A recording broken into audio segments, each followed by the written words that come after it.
Movie inaanza kwa kumuonesha mtoto Chioma akitoka shule. Alikuwa kachoka huku akilia. Akaingia ndani, kilio kikaongezeka. Kuna nini? Kuna mwalimu wangu anenuka mdomo. Kwa hiyo ndo alikufanya uwe hivyo? Ndiyo. Mwalimu baada ya kumaliza kaniuliza X iko wapi. Na mimi sijawahi kuiona X kabla. Mimi nikamwambia sijui. Ndo akanipiga. Basi Magi akatoka mkuku na mwanawe huku ameshika fimbo. Mwalimu sikampiga mwanawe na yeye atakiona. Basi akaenda nyumbani kwa mwalimu wake na Magi akampiga mwalimu. Baada ya hapo wakarudi nyumbani na goma lao. Winner, oh, winner. Winner, we don't lose forever. Winner. Winner, oh, winner. Say we go win forever. Winner. Are you a winner? Yeah, I'm a winner. In the are you a winner? We are you a winner? Are you a winner? Are you a... Basi bwana, baada mume kurudi, ugomvi ukazuka mle ndani. Kwa nini aende kumpiga mwalimu? Maelewano akakosekana pale. Baada ya Magi kuona hilo jambo, ikabidi awe mpole tu. Akaanza kumbembeleza pale. Na ile hasira ziishe, ikabidi ambariki kidogo tu mwana. Mida asubuhi, Cyril akamaliza kunywa chai. Anamuona Chioma anataabika, ikabidi amuulize anatafuta nini. Mbona mpaka sasa hivi hajajiandaa kwenda shule? Chioma akasema kiatu chake akioni. Cyril akaanza kurapu mle ndani na kumwambia Magi kama anafundisha tabia mbaya mwanawe. Shule awe amefika saa 12, kuchelewa ni saa 1. Sasa hivi ni saa 2:30. Mwisho akamwambia kachukue viatu vyovyote tu uvae, twende zetu shule. Akaja na hivyo viatu sasa, kama anaenda matembezi hivi. Cyril akaa anashangaa nini hichi, ila mama yake akaa anamsapoti mwanawe tu. Mida baadaye, Baharia akaa anamkanda mguu mkewe. Akaja Chioma akaa anamuita Magi kwa jina lake. Babake akamwambia, "Muite mama." "Haya mama, nimemaliza kila kitu, naweza kwenda kulala." Magi akamruhusu tu akalale. Ila babake akamwita, "Leo shule mmefanya mtihani. Nataka kuona matokeo." Nimesema nataka kuona matokeo, nenda kachukue." Basi Chioma akatoka kwenda kuchukua matokeo. Akarudi akampa mzee matokeo. Ile mzee kuangalia hivi akaanza kushangaa. Akaanza kumuonesha mkewe, "Kivipi amepata maksi 10 chini ya 10?"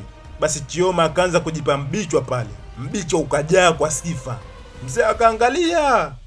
Akasema haiwezekani kupata 10 chini ya 10. "Nina uhakika umeongeza 0 kwenye mtihani." "Mimi?" "Ndiyo umeongeza 0. "Mimi?" "He. Na hapa kwa Mungu sijaongeza 0. Na kama nimeongeza 0, Mungu amue baba yangu." Wazee wakashangaa, "Kufa tena? Kama hujaongeza 0, kwa hiyo umeapia umepata 10. "Sijaapia hivyo. Nimeapia kama sijaongeza 0 tu." "Kwa hiyo sasa umeongeza nini?" "Nimeongeza 1. Nimeona nimepata 0, nikaona haina maana, nikaongeza 1. Wazazi wakachoka pale. Basi kuna hii siku Magi yupo anajiremba. Akaja Cyril pale.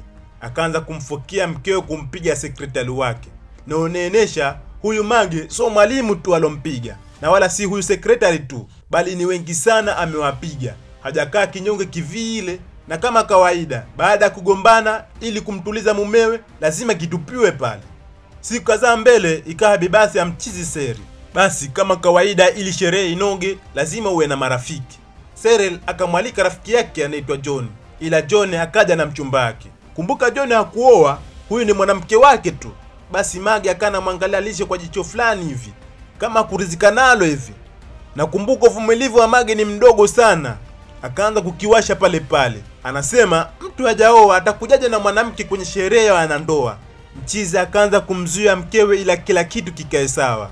Magi akakubali kidogo, ila akaona hapana. Akaendelea kuwasha moto kama kawaida yake, mpaka John na mchumba wake wakaondoka mle ndani. Magi akaomba kwa jina la Mungu iondoke hii laana isije ikampata mwanawe. Siri akarudi kumtuliza, ila hakuiweza pale, ikabidi asepe tu. Mida kidogo akawa anaanza tambadilisha vipi huyu mwanamke. Nakumbuka ye mwenyewe siku ya mwanzo anampata huyu Magi, alimpata na mpiga mtu mpaka kuweza kuwa naye. Tena alikuwa anampiga mwanamme, kampiga kibi na kambamiza ukutani kama mjusi. Nakumbuka mwana anampenda sana mkewe, na mkewe ni mwanamke mzuri sana kwenye kila kitu, ila ana tabia moja tu ambayo ni mbaya, ambayo ni kupiga watu. Basi mchizi akakumbuka kwamba kuna siku alimshauri mkewe kama anatafutia mtu wa kumfundisha tabia ili mradi awe na tabia nzuri. alimshawishi sana mpaka akakubali, na mtu akaja wakashindana kwenye Kiingereza tu, akaja akajikanyaga, akaita amekaa kama mbuzi, kama wanyama vile, kwa sababu alikuwa anamrepitisha kile ambacho yeye anachokiongea. Mzee alichezea kipigo huyo, walimfunga kamba na akamtandika kisawa sawa, na kama kawaida fujo likizuka na mwisho anatulizana kitandani tu. Basi Sairi anakosa majibu afanye nini. Basi akatoka na kwenda kumwomba samahani rafiki yake ambaye ni John. Muda huo John ana hasira kweli na kilichotokea. Mchizi akachukua jukumu la kumtuliza tu, ila John akafika mbali na kumuita Chioma ni mbwa kichaa. Sairi akanamwambia simwite hivyo, ila John kwa hasira akaendelea kumuita hivyo hivyo tu. Hapo ndipo akakosana, na hatukuoneshwa akilijiri nini, ila tukaoneshwa mchizi anarudi amevimba kila sehemu, hakutaka hata kuongea. Wakaingia ndani kumuuliza, ila mchizi hakutaka hata kuongea kimetokea nini. Ikabidi wamtoe Chioma mle ndani. Akaanza kuongea na mkewe, anataka siku yake ya leo ya kuzaliwa isiwe ya ugomvi bali iwe na furaha tu. Basi Mage akamwangalia. Nakumbuka Mage si mzuri kwenye mapambano ya nje tu, hata kwenye mapambano ya ndani anayaweza kisawa sawa. Akampa furaha Sairi. Baada ya siku kadhaa, leo hii amekuja ndugu yake Cyril anaitwa Auntie Alicia. Kimage kinamwita Auntie Asha, kinafundishwa lakini bado kinakosea tu. Akaja Chioma pale, akataka kumpiga mkwala ila akatokea Cyril. Kwa hiyo mkwala ukaishia pale pale. Huyu Alicia alikuja kwa ajili ya kufanya interview ya kazi, na kutokana na salio alikuwa nalo wana, wakabidi wampigie tu Alicia kuweza kuja kwenye interview. Maana kuna wana naomba kazi miaka 10, mwanangu salio linakosekana. Huwezi kutumwa hata testi bwana, kama bwana njoo. Mida baadaye Alicia alienda kupakua chakula bila ruhusa. Mage akajua, aliuwasha moto si mchezo. Akaja Chioma akaanza kumsupport mamake. Kidogo tu achezee kichwa. Sairi akaingilia kati mchezo, ila angechelewa kidogo tu angekuja kuokota maiti hapa.